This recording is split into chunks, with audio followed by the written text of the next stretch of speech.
मणिपुर की पाउमी सिंह तोंगिबा MST बस को मणिपुर हाइना थाबा यारोय हाइबसे अखोइगी हिंबगे हक खोंगाउनबनी अदुगा मणिपुर सना लेबाक श्रीबु कने कथाइनबनी हाने लौजै बा मणिपुर की मियामबु हक खोंगाउनबा मागी हिंबगे राइट पिबिदबगी मओंग अमनी नरेंद्र मोदी अमसुंग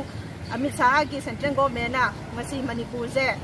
मथोंग मरुंग खंगदबा लंबेल अमदा कोइ गाउनरगा कोइ पु पुरेरगा यामना मथोंग मरुम चादबा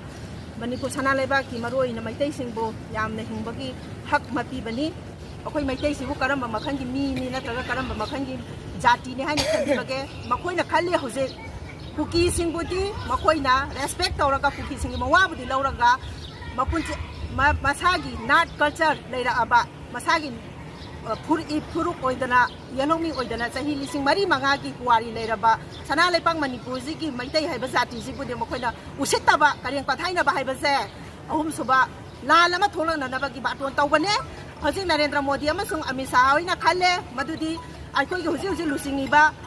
MLA मिनिस्टर सिंह मरुआइना पॉलिटिशियन सिंह जिदी मोइना हाइबा मोइगी मवा चटपनी अदुना मणिपुरदी कैसु लेते हाइबा वाफम अमा उरेरगा ngasi चथरिबजे मोइगी मवा लौबिगनो मणिपुर सना लेबाकी मियाम सिंह असे करम मखंगी मीनो हाइबसे खंगबिरगा मागी हिस्ट्री मागी पुवारी मसक खंगबिरगा तसेंगना हंदक थोइबा थौदोकसिदे तसेंगना उसितबनी अदुगा तसेंगना लाल हौरंगनबगी बाटोन तौबनी हाइना हाइजबगो लोइनाना ngasi सालुंगफम पुमा मेरा बाबी सातगी मणिपुर थाबा यारो हाइबा वाफम जिदी सुंग्या याजनिंगदे अदुगा थागदबनी गाड़ी खुदिंगमक टू व्हीलर ओइगरा फोर व्हीलर ओइगरा एनी गाड़ी खुदिंगमक मणिपुर सना लेपा हाइना थारेरगा अखोइ चंगसिंगदबनी खोंजंगे हाइबजे ngasi gi मिफमसिदा आइना खोंथोकसरी।